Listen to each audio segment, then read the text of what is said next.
Ja, moin lieve Lü, ich bin Hermann Bröhring, ich bin der Präsident von der Emsländischen Landschaft und ich will ja auch gerne einladen, auch dieses Jahr wäre, bei uns zu wählen, wenn wir unser Plattdütschke Festival machen.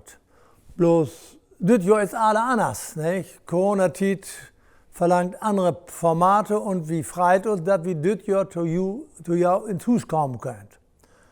Und es gibt jeden Abend, Klock 8, gibt ein neues Video, wir können das sehen über YouTube, über Facebook.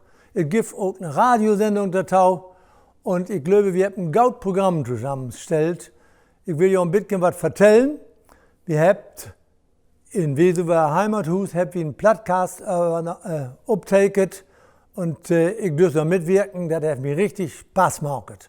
Dann gibt es in Heimathus in Aschendöp mit Brungers und Band ein Rockkonzert mit einer neuen Rock-CD, Schweinepotentango. Allein der Name ist ja was, schon Programm.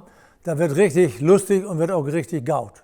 Aber es gibt nicht bloß Musik, wir wollen auch vorlesen. Wir haben ja gaude Schriftsteller, die gaude Lyrik für unsere plattdeutsche Sprache in Emsland gemacht haben.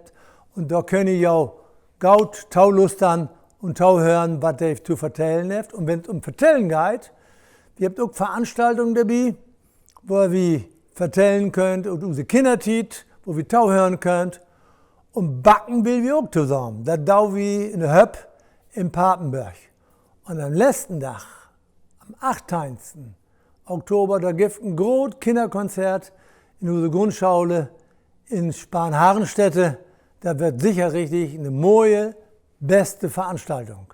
Also, liebe Lü, macht mit.